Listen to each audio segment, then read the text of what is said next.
Thanks everyone for coming along. This is kind of, I'm sort of behind this bit here. I'll just come over here a bit, but I'll come over here a bit actually. So we're going to talk to you today about the vMotion project, which is a job we completed at the end of last year. And I think just a good place to start in a project like this, which is quite an interesting job, and the way it came to us was quite interesting, is just to have a chat about kind of who we are as a company, and then Jeff and I will just introduce ourselves as well. Matt, Jeff, and then we'll get into talking about the job and try and break it down in a bit of tech detail and also in a bit of visual detail as well, and try and give you a good rounded kind of picture of how the whole job came about and then the result. So I'm just going to play this in the background. This is the assembly reel. I'm going to turn the sound off as well. I'll just talk over it. This is just a montage of the stuff that Assembly does as a company. And our background is TVCs, so we work in advertising, and increasingly over the last sort of 5 to sort of 6 years, we've been starting to get involved in a lot more technology-based projects. There's 15 of us. We're just down the road in Drake Street. We've got a good mix of guys, kind of interesting mix. We've got 3 animators. We've got designers who are trained designers from design school. We've got developers and coders, and we're sort of that size where we can kind of take on, you know, different and interesting jobs pretty easily, and have got a good kind of bunch of guys who can handle kind of being flexible around how they create stuff technically and create stuff visually. I'm just going to keep going, but this is sort of the catchphrase that we have for our company, which is art and science. So we'd like to combine the visual side of things with the technical and with the scientific side of things. And like I said, our predominant industry is advertising. And we're kind of seeing, you know, being involved in advertising for quite some time, we're kind of seeing a real interesting shift in the way these guys are dealing with their clients and dealing with marketers. And it's changing quite rapidly from the model where, you know, you make a big budget TV commercial, you put that on TV, and people buy your product. So the guys in the agencies are thinking differently about how they get eyeballs. I was trying to find an image that kind of summed this up, just to have something on screen. I didn't have much luck, but I found this. So this is just an example of a piece of content that we can now find on the internet. It's sort of advertising that Richard Gere's an okay actor. He's not great, but he's decent enough. This content now competes with, you know, a TV commercial that's made for, you know, over, you know, a couple of $100,000. So these guys are struggling with how we kind of make content for an audience who's not necessarily looking at TV all the time, and who are on screens and on different devices navigating their way through the media kind of sphere. So that's kind of the background of kind of how V came about. So the idea was that they wanted to create a piece of content or a series of content pieces that could be on the internet, get people's interest, get people's eyeballs, and really travel. So it wouldn't just be defined to a TV commercial. It was a piece of content that lived online and was something that people wanted to forward on and wanted to view. So branding was very light on it. It was very much about the process and how we got to the end point. So this was the brief, which is to create music through motion. And we got involved kind of pretty early on in this brief for Colenso BBDO.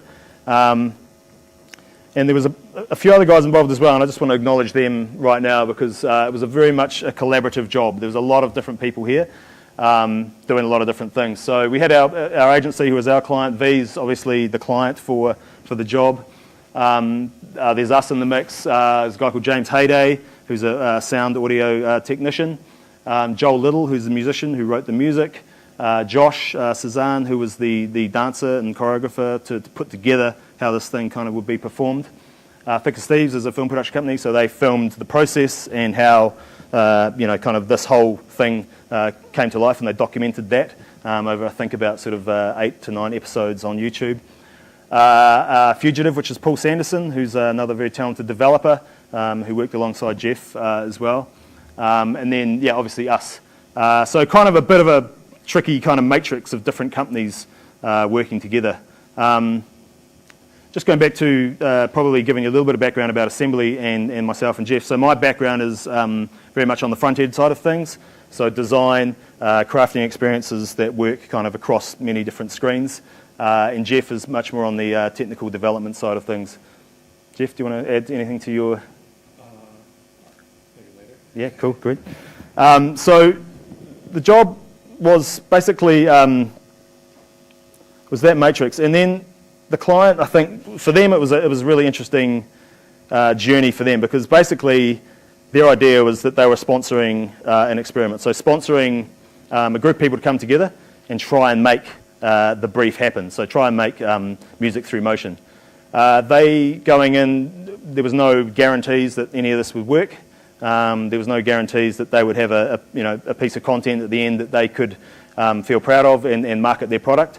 So for them as a client, Frucor and V, they were very brave in basically just getting together this bunch of guys, putting them in this warehouse. So they rented the warehouse for the developers. They kind of filled it with some pretty shit furniture and a bunch of computers, and obviously the guys making the code for this thing to work. So this was kind of like the hub where everyone would come together sort of on a weekly, bi-weekly basis, and developers were sitting here basically coding this thing from scratch.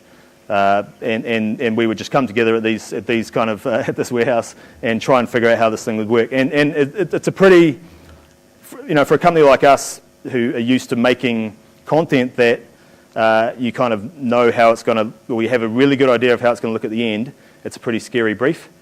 So, like for a traditional, baked-in piece of animation, you go through a really rigorous process, you storyboard, you work off a script, you have all these different kind of techniques built in to make a 3D piece of animation or make a film that everyone kind of buys into along the way. Whereas for this, it was very much about trusting the guys who were brought in on this job to create this thing.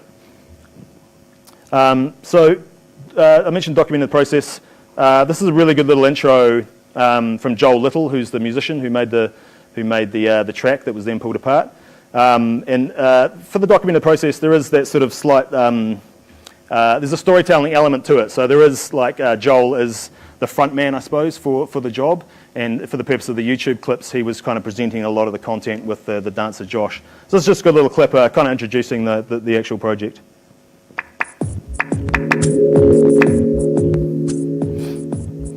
My name's Joel Little, I'm a musician and producer. So V came to me with this idea where they want to create a piece of music using the body's movement. My initial thought was, what does that mean? How the hell do you play an instrument that you can't even touch?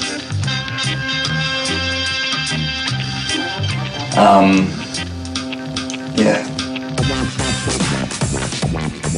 First thing that I've done is get a bunch of dudes who are really good at working with technology. And they've been looking at finding a way to hack into various technologies. Yeah, so what happens with the Kinect software is that you stand in front of a camera and the Kinect picks up your body's movement.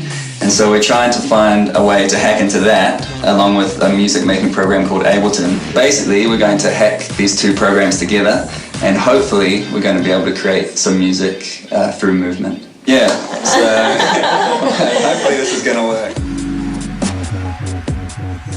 Yeah, so I've had a go at the instrument now. In terms of the way that it works, I'm still figuring it out myself. One thing that's obvious is that it's really hard to play the instrument. I am not the most coordinated person, and so I think we need to find somebody who can pull this off properly. The thing that scares me about it is that it could all go to crap. There's a million different things that could go wrong. So yeah, it's going to be interesting.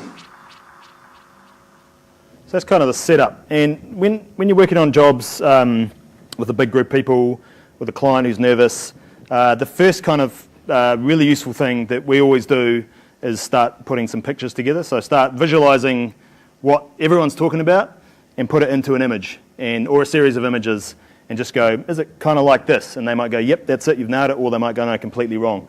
So the first step for us was to do this. And this was one of those images where the client and everyone was like, yep, that's it. That's really, really interesting.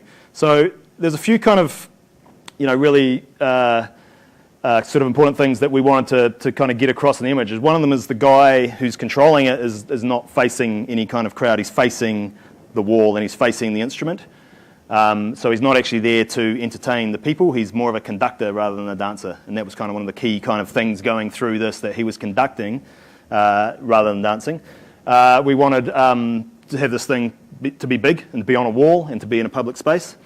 So we've got the wall back there. There's a visual show there that needs to go in there. It needs to be timed to the music. Other really important thing is having like a large green guy who's the avatar. So anyone watching this thing, walking past, will kind of understand that that guy dancing or conducting there is kind of blown up on the screen, and that's him. And the movements need to relate to what he's doing. And then, really importantly, having an interface. So having something that looks like he's controlling this thing. So we needed to kind of translate what the music was doing into an interface in a kind of information graphic kind of way as well. So also like markings on the floor. So just saying, this is your area where you need to be. There's more sort of functional thing for the Connect. But this was kind of one of those images where everyone just goes, yep, okay, cool. Actually start kind of start realizing what this thing is and what it could be. And again, it's really important, like doing this process, because no one really has an idea. Well, they have an idea in their heads, but it could be quite different from the guy next to you. Especially when everyone thinks differently. If someone's thinking more of in a technical direction, then he'll have something quite different in his head compared to someone who's thinking visually. So doing this just kind of gives you a bit of a rally point, and everyone goes, right, cool. I can kind of see how that works now, and then you can start kind of going down a much narrower channel, which leads us into the channel. Jeff. Yeah, go ahead. Cool. So I'll start talking about the development process by giving a bit of background about my my background really. So I went to university for computer science and started working doing desktop apps and database kind of stuff.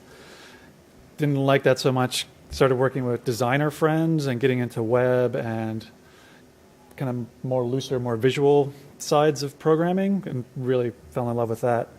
And kind of through that process, I learned how designers work and how artists work, which is quite different than the way that I was taught to work at school. And hopefully it's not the same way people are taught today, but I have a feeling it's not too far off. But I also had a bit of experience doing game design and game development and interactive art, and all of that led to a way of working that lent itself really well to this particular project. And I guess the way I categorize the difference between the way I was taught to work is sort of an engineering process versus a more exploratory process. So I feel like most of us are taught to be engineers, where you identify a problem, you investigate the problem, you ask lots of questions, and then you can encapsulate the problem and then figure out a solution by checking off each problem and say it's solved. And you have a blueprint, and then once the blueprint is perfect, then you build the thing, and that's kind of the steps for making something. Versus the way a designer works or an artist works, where you have a notion of where you want to go, but you're hoping to get something that you've never seen before, so you're trying to get somewhere where you don't know what it looks like. So it's a much more iterative process where you try something, you see it, you see why it's wrong, you throw it away, you do something better, or you find a happy accident that you like more than your original idea and you grab onto that. And to allow a process to evolve like that and to be okay with throwing things away, because I think as developers we're used to thinking that if I've built something and I had to throw it away, it's because I didn't follow the plan, or the plan is flawed, or but somehow this whole process is broken, as opposed to a designer where each paper you crumple up and throw away is a step closer to something new that no one's done before. Which works really well with the process we follow as designers and as kind of visually creative people. It's about making mistakes and finding kind of where the interesting magic and channels are, in the design process. And it does. We've worked with developers, many developers before, and it drives a lot of them bonkers. The idea of designing something then throwing it away like a week later. And fair enough too, because it is pretty infuriating. But for Jeff's kind of approach to that, it works really well with our creative process as well. Yeah. And I find it really liberating, really, because the idea of working on one project for years and years, I think sounds really hard, but something that you can just, a new idea every week or every month, and it's fantastic. And what's kind of led to the Connect. So when the agency came to us with this idea of creating music with motion, they wanted us to do it with the Connect. The Connect had just come out, and people were doing a lot of really interesting stuff online, and little hacky projects where they're just kind of playing around with the drivers that were available. But they wanted us to kind of do something more polished, take it to the next level in some way. And just to introduce the Connect, for those of you who haven't worked with it at all, it's a little game camera that was introduced with the Xbox 360. It's got 3 little holes there, one of which is just a regular RGB camera like any webcam. Another one is a infrared projector, which projects out an array of dots. And then the other one's an infrared camera that can then see these dots. So the infrared is invisible to you as you play with this thing. It's meant to be set on the top of your TV and aimed at you as a controller. And what the Kinect sees, so it's projecting out this dots in this really specific pattern that looks like noise to us, but the Kinect knows what the pattern should look like, and it can detect how that pattern's been warped, and from that determine what space looks like in front of it. So rather than seeing color, it's seeing depth. And then when you work with the Kinect, if you just get the raw depth data that the Kinect is seeing, it's sort of like an image, but instead of each pixel representing a color, each pixel represents a depth from how far away that pixel is from the camera. So I kind of envision it like one of these pin toys where you're not getting a full 360 of the thing in front of you, but you get this sense of what is there. And my first work with the Kinect was for an interactive music video where we were using the Kinect as a recording device. So I built some software that just records this depth information, and then I figured out a way to play it back. So this is just playing back in a browser using WebGL, so you can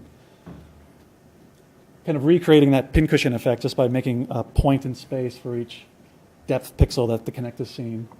But what's great about it is you can spin it around and look at it from all the different angles and pause time. And I'll just show you quickly the final project of that, the final result of that music video. This is sort of in the middle of the video.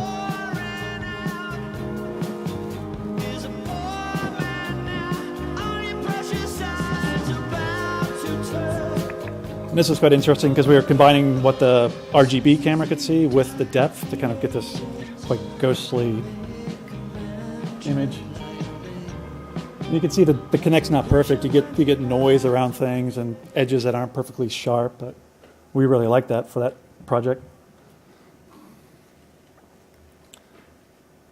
So that's the Kinect, and I'll talk a bit about the process of building the machine for the V project and some of the problems we overcame on the way. So this is the way the Kinect's meant to be used. This is sort of, you can see how it picked up the person in the image and then drew the little skeleton on them. And then when you're working with the Kinect with the official drivers or some of the open source drivers, you can access that skeleton data and get the point of where's the right hand right now, where's the elbow, and it just gives you a point in 3D space. And so what we're looking at now is the software that Paul, the other developer that Matt mentioned. So Paul and I kind of were the 2 developers on the V project. And he had been working for a few weeks before I came on board. And this is what he had developed. And this is based on an open source project that a French guy made. And Paul kind of took that and then took it to a whole new level. And you can see he's hooked up some sort of just a sensor that says, okay, tell me the distance between the hands and tell me the rotation between the hands. So the guy's got nothing in his hand? No, he's nothing in his hand. That's just, the Kinect is just saying, so he's just using those points like I just mentioned, that what's the distance between the hands, what's the slope between the hands. And he's using that to kind of control a dial.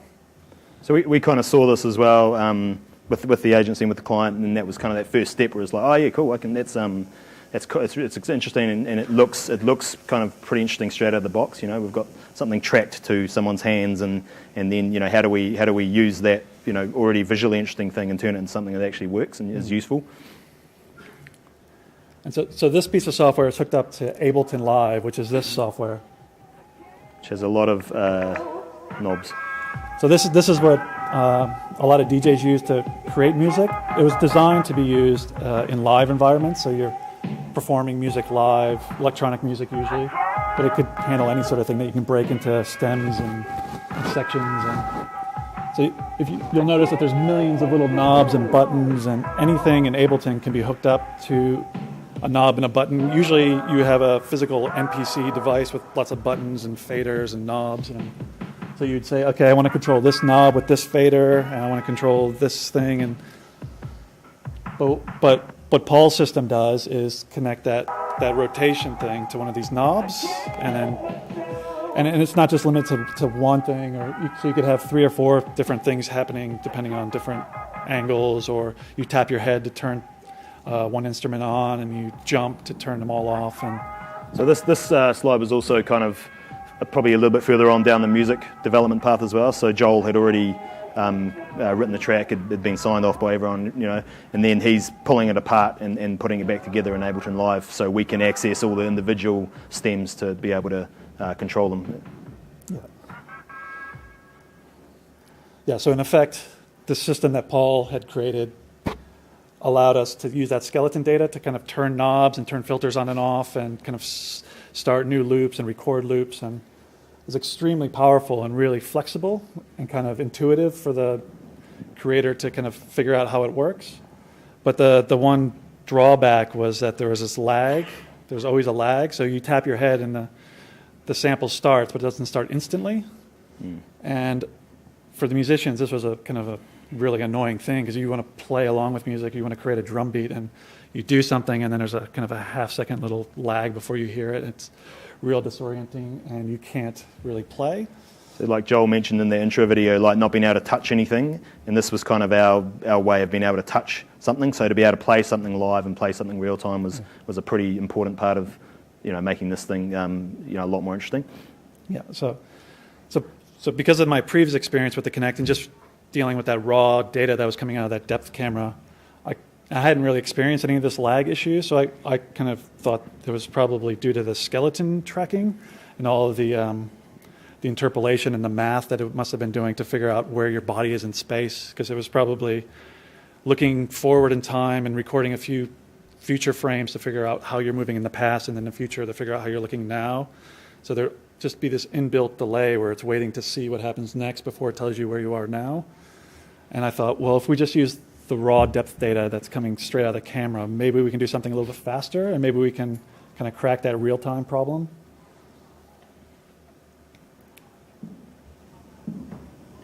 So this is one of my first tests. And you can see what I've done is I've just kind of created a veil, imaginary veil in space, and when some object crosses that line, it triggers a note. And I've just got 2 notes, like left and right, so I'm just detecting on which side of the screen the hand's appearing in. But that was great because it was fast and it felt right.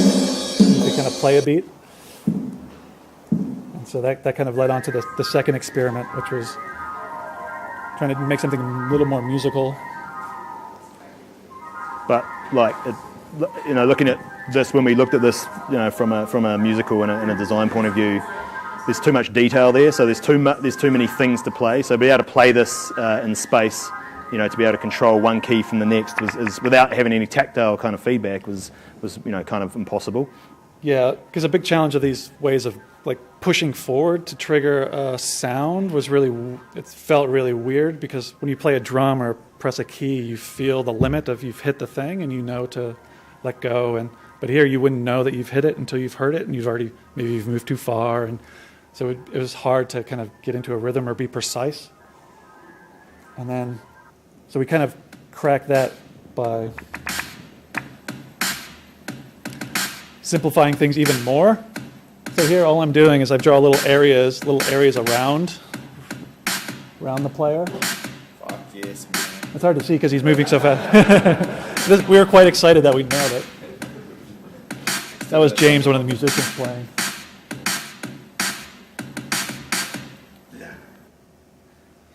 So all I'm doing there is just draw little areas and his silhouette, because with the Kinect you can really easily isolate a silhouette. You just say, Kinect, tell me what's going on in front of me, and then you just ignore anything that's beyond 2 meters or something. So if there's nothing directly behind the person, you just get a really clean silhouette of the person.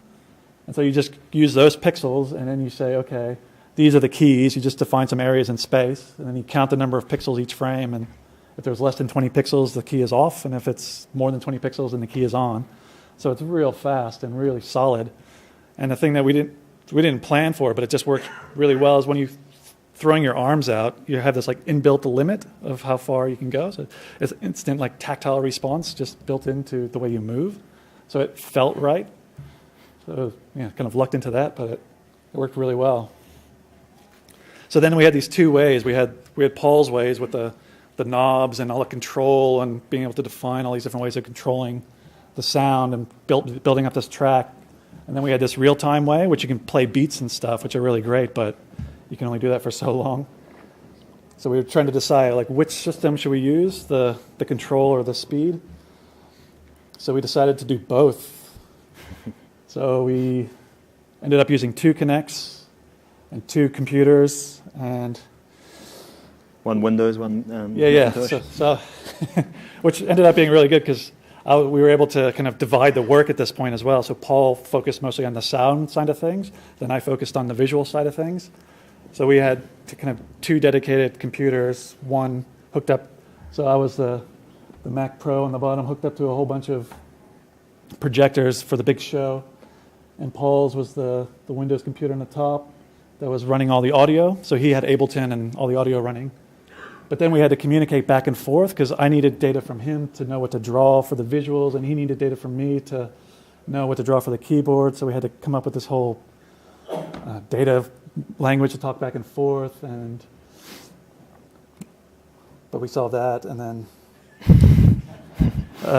what else did we do? Oh yeah, This is 2 months. Oh, 6 weeks, really. It's gutting.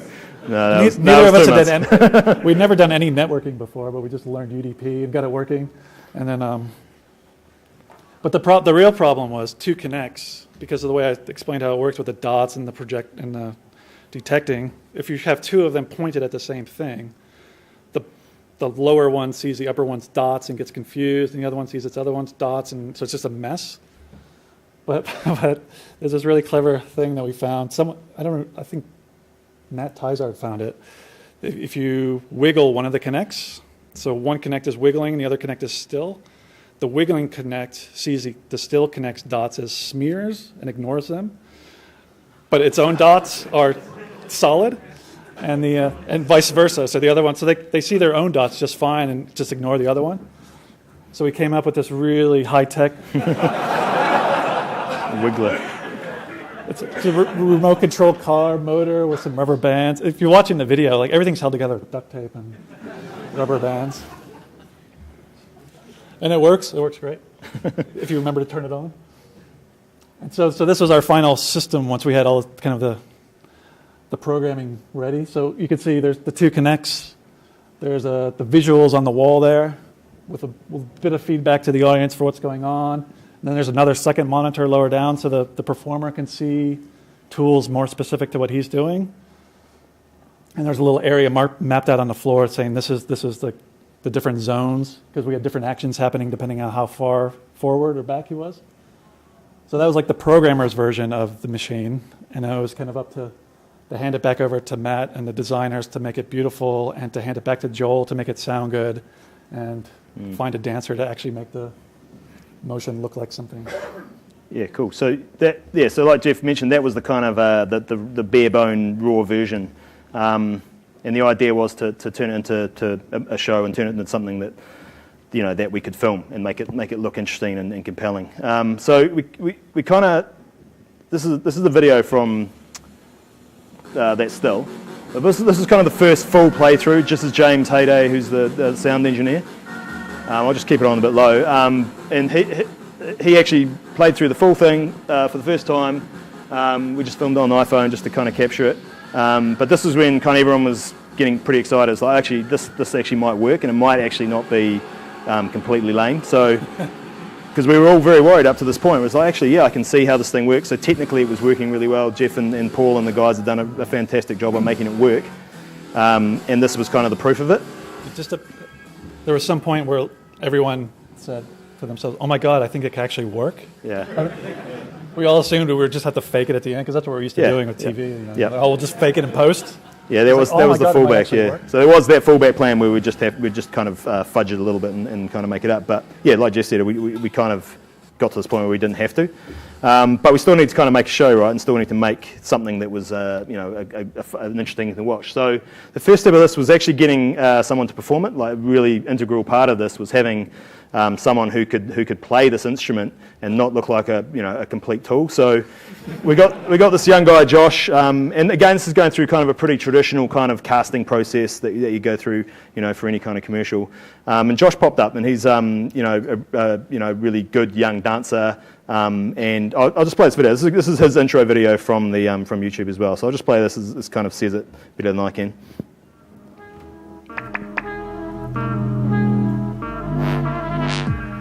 Yeah, so I've had to play around with the instrument now, and it's coming along well. But one thing that is obvious is that it's really hard. I think we need to find someone who has the particular skills that are going to be needed to play an instrument like this. I'm Joshua Cezanne. I'm a dancer in Identity Dance Crew. I've been dancing all my life.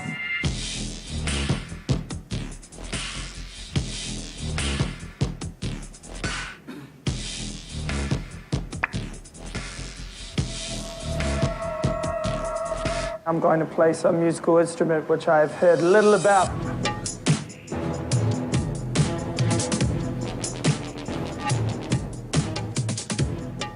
I found out that I was actually making music with my body through some kind of camera system, so I'm still kind of a little bit hazy on it. It's going to be a keyboard, and I'm going to be controlling this. To be honest, as soon as I heard the concept, I thought that it was very me. All the whole kind of music and sound and dancing and manipulating all of that. All the tech guys giving me all this new words that I had no idea what meant. Skeletal management system. So as you can see on the left-hand side, calibrates onto you, so basically what it does. It's pretty overwhelming. My first initial response was, this is actually quite hard. Also, this is the most amazing technology I've ever laid hands on, and I just felt like a little kid playing with this ultimate toy. And This is crazy. That is nuts. since there was only really tech guys and there was Joel, the music dude, there was a lot of the movement missing from the music. There's like a wall of drum right there. And how you moved the music wasn't really moving in a way that would look visually appealing. I think what I need to bring to this project is how the mover is involved. So far, this is absolutely epic, and I can't wait to work with all these dudes. I know we can make this happen.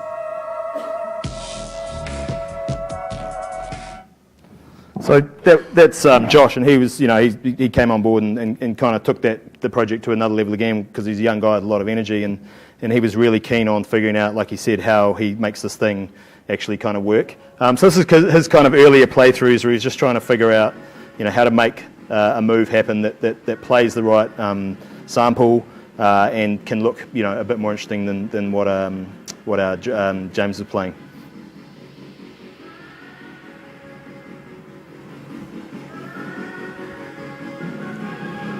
So you can kind of see he's already sort of starting to add more of that kind of that sort of swagger to it, which you needed to kind of look good on camera. But it's not dancing. It's still not necessarily a dance. It still feels like he's conducting something, which was was kind of the earlier challenge we had. So we kind of had all the stuff working, which was really cool. Had Josh doing a great job translating into movement. And the next bit was kind of making the show. Just going back to our kind of initial slide, which was our goal. That was our kind of our starting point and the goal we needed to kind of get to. We need to think about a system of building the visuals, so how we make this thing work in a public space.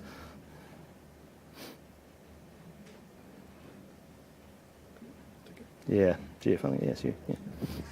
Cool. Yeah, so So we had built the machine, and the music was getting better, and Josh was learning how to play it and make it look interesting. So then our job was to make the visuals, the show projected on the walls, interesting. But not only just interesting, but also tell the story of how he's controlling it. So it doesn't just look like a guy gyrating around with some fireworks going on. You need to be able to look at him and say, I see what he's doing now, and I see how it's affecting the sound. I can hear what he's doing. So this was what it looked like on the live event. So not far off from the concept. And you can see that the key elements are there. I'll show you just, this is kind of the metaphor that I used to explain to the designers how we could structure it. And I find on projects like this, it's really important to find metaphors that you can kind of explain to people who come from different fields, musicians or designers, so you can kind of have the same mental pictures in your mind. So, because they're used to working in Photoshop and After Effects where things are layers. So you could say, like, these are the layers we're working with, and then you can kind of divide the work into different people. Someone can focus on the machine interface. We're not as smart, basically. Yeah. And so like the main bits are the kind of the landscape. That's the background. That's kind of the world that we imagine he's sort of conducting, sort of like Fantasia. This world is kind of reacting to the song that he's creating. And then there's the machine. That's kind of the main UI interface that's telling him the state of the machine, and the song is getting built up and recorded and loops are happening. And then there's the green man himself. And that's, like Matt said, to show the audience that he is controlling this. And then the last bit is sort of the interface, sort of the UI, sort of the mouse cursor. So that would be like the circle over his hand. So you could watch and say, oh, his hands are active right now, or the distance between his hands are what's important, or just so you can get an idea of why his motions were changing the sounds. And then blending those all together in real time. So this was kind of a combination of pre-rendered elements and live coding that was added on top that reacted to how he was moving, and then the green man was created procedurally from his silhouette. And so the background landscape is a pre-rendered thing, but it's built off reactive graphics to the soundtrack. Everything else is live, and this is kind of like our menu, I suppose. Just go back to this. That's kind of like the designer's menu. It's like here's the stuff you need to work with and translate into something that's an image. So we kind of took all that. We took this kind of a simplified version, which Jeff kindly did for us, and started breaking it down into its key components. And a really big one was the interface. So how we communicate that he's actually playing this, and the interface is a key part of that. So it's like his his Photoshop or his Ableton Live, where he's playing this thing live and it's reacting to what he's doing. So we kind of played around with a whole bunch of stuff. These are just kind of sketches that we do just in Illustrator and Photoshop, just to kind of get a feel for where we're going. Playing with inspired by kind of the audio software, audio kind of the waveforms, etc. And just start narrowing it down into like a working interface. So we kind of pretty early on started working around the idea of the circular motif and putting the key kind of interface elements around there. And obviously this is this is because it's not a functional piece of software, we can take artistic license and have a bit of fun with it and make it feel a bit kind of, more something from the future rather than sort of a literal piece of software. So, these little details as well. So, we're really excited about tracking stuff onto hands. So, having stuff that's a live piece of design that's reacting to whatever someone's doing with it is a really cool thing. And so, the chance to design these little interface elements that work with a live performance is really exciting as well. And these, making them feel a bit functional as well, so they have a purpose. And then, narrowing it down a bit further. Again, that's kind of early on where we had a look at the keys, the sort of keys being quite close together. That's kind of a design and reaction to that. And again, that got thrown out pretty quickly because there was too many keys. The frequency was too high on them. So kind of narrowing down further, simplifying the key stuff, having a bit more kind of key information. And then kind of ending up at this. So this was our final UI. And there's kind of a few bits in here which are kind of worth explaining. And it's probably starting from the top outwards. That's our kind of track. So that's our timeline that grows across the top of the interface as the track progresses. Underneath that is our, in the sort of the green lines in the middle, that's actually a note being written on. So those little pink and salmon kind of bars, like in a piece of audio software, when you activate a sample, gets written onto the timeline. That's like we're sort of saying it's a circular timeline. So that's another live piece of interface. And then just kind of having these little kind of tape loops in the side. Again, kind of auxiliary design, but they actually do when the sample set finishes, get sucked back into that little looping thing on the left there. And half of the stuff you probably wouldn't even notice when you're watching the piece, but for us this was the kind of the fun part of the job, is actually making this kind of thing work and making kind of interface elements that actually did something rather than just being fluff. It's just some details here. So this is just the the little thing around the top, just showing a bit more detail. So that's writing the track on as it goes across the top of the thing. This is the MIDI stuff being written on. It's a bit shaky, but so that stuff. Oh, sorry, I'll just go back.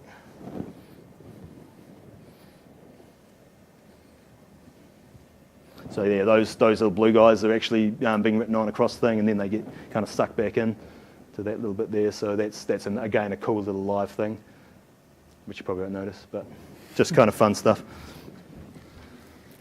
And then moving on to the green man. So he's our next kind of big element in the show, is like making this green guy. And obviously we couldn't do it as a piece of finished design. It had to go through the process with Jeff and figure out how to translate what we wanted to do visually, which was on the left here. That's the guy we did in Photoshop, just going, hey, it'd be cool if this guy was kind of slightly pixelated and triangulated and had some sort of volume to him. So Jeff kind of translated that into these iterations here. Yeah, so it's always kind of a compromise. There's the goal of where you'd like to be, and then you start moving towards it, and some things are harder, and sometimes you discover things that are good, but you have that direction to aim towards. So that's why things like concept art are so amazingly important, to kind of give you a direction. And then, so because we're working with the Kinect, and explained earlier how easy it is to get that silhouette of a person. So that bottom left is sort of that silhouette that you get for free from the Kinect. And then the next is just doing some simple image analysis to find a contour, and then just simplifying that contour by just taking every 50 pixels and then doing a Delaney triangulation to break it into triangles, and then filling in the triangles. And I did a little bit of math, so if the triangle is closer to the camera, it's a little bit lighter, and if it's higher up, it's a little bit lighter. So it just gives you a sense of kind of 3D-ness to what's really a flat image. But pretty close. Close enough. And then we realised they added sort of about 20 kgs to whoever was in front of the camera as well. So yeah. Josh was pretty got skinny. This Michelin Man effect. Yeah, so and it gives you a pair of undies as well, green undies. Yeah, but he was moving so much all the time, you didn't really notice it. Josh is a very skinny man. Yeah, and Josh was pretty skinny, so it was good.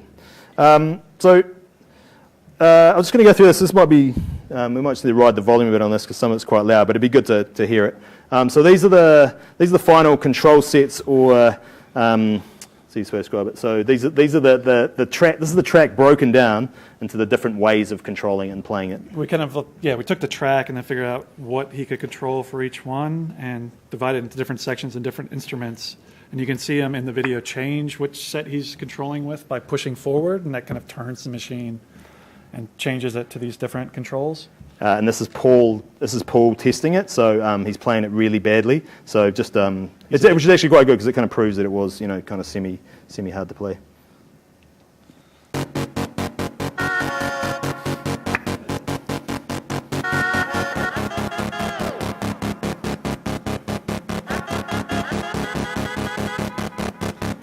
So that's launching the vocal samples.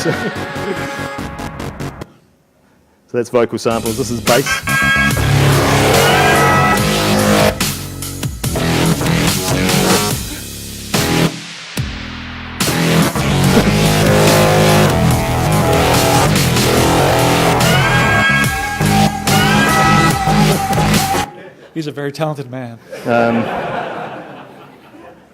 This this next one. So those are the key ones. Those are the ones we looked at where Jeff's talking about the real-time thing. The keyboardy thing. So playing the keyboard, doing it in real time, very poorly here. And then the next couple are the filter ones, which use the skeleton data, and we map our kind of real-time interface to it. This one's LFO.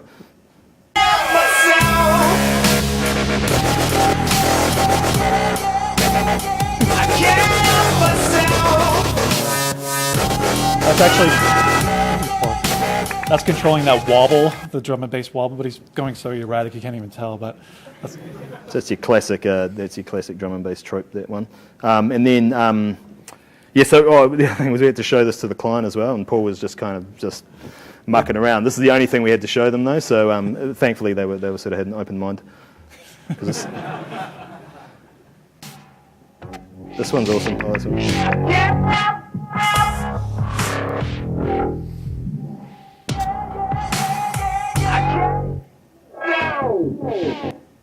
So it was the dough. That's our favourite. Filtered drums is basically again just playing the drums, but as he kind of drops down, it kind of just crushes the volume. Yeah, there's a point on his chest, so it's detecting how low his chest is to the ground. And then in the video, there's a point where he goes down really low and then stretches it back up and kind of stretches the sound up and the filter out. And this is kind of him by himself, which kind of illustrates the need for an interface, because it just kind of looks a bit silly. So just making sure that when he was doing something happened was a key part of it. Another thing we did, which was just kind of as a visual aside, was just making sprites that launched when he hit a key, just to kind of add an extra layer of drama. So we kind of just created these, and these again kind of pre-rendered, but just kind of reacting to the audio, and then Jeff placed these onto the canvas sort of in real time as well. These come shooting out of his hand when he plays.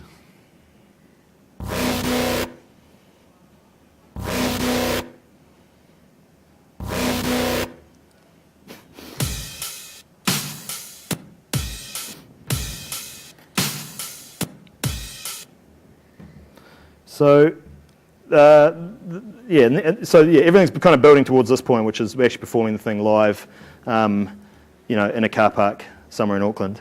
We're in a public space somewhere in Auckland, which happened to be a car park. This was kind of the scary moment, because we actually hadn't had a chance to try this out in any capacity or in any scale like we did for the shoot.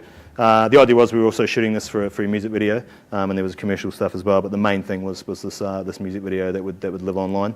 So we kind of again approached it, as we would break down a job. So location scouting, finding a right place, making sure we had all the right permits, all that kind of stuff that's kind of boring, but needs to kind of happen. Getting rid of the billboard, which is obviously ugly up here. But this was the kind of car park which we found, which had kind of almost the perfect kind of wide aspect ratio wall on it, even though it had a little chink out the side. That was all right. And then we just covered up the billboard, and that was kind of our location basically for the shoot. Again, making sure when we capture this thing, we've got all the right gear there. So getting good cameras there, getting good DOPs, getting kind of a good bunch of crew there. So we guarantee we'll give ourselves the best possible chance to capture this thing as we kind of see it in our heads. There's just stills from the actual shoot. So again, it's just that process of making sure that everyone there is kind of on board with what you're doing and doing your job. And this is the first time the client saw it as well, so they were very happy, which was always good. And then the finished performance. So we'll play this, and this is the actual piece that we uploaded and chucked on YouTube and Vimeo. I want to crank the volume a little bit.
So yeah, thanks very much for listening to us talk about V. It's an awesome project to be involved in, and kind of one of those jobs that sort of snuck up on us, and we kind of love being a part of it. So yeah, thanks for having us.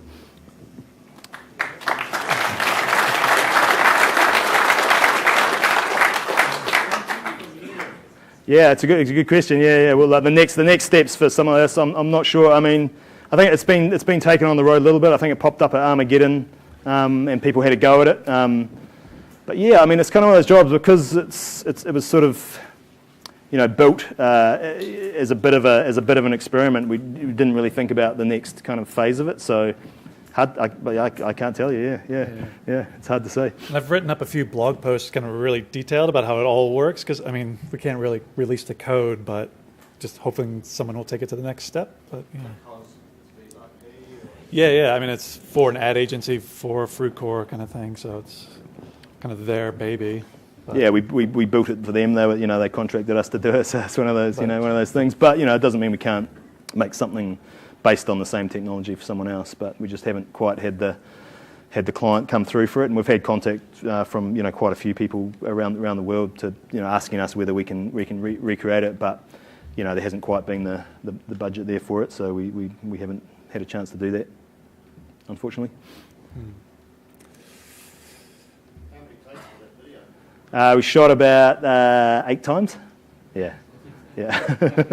Yeah, Josh was pretty tired at the end of it, so it was quite a long night. So we started at sort of 8 and went through to about 12. So it was pretty good. That like the first take, we did because we had to wait for it to get dark, and then we only had so long before we could stop. Yeah. And no one had seen it, because I was working on it up until that night before, and then I was working on it on the afternoon.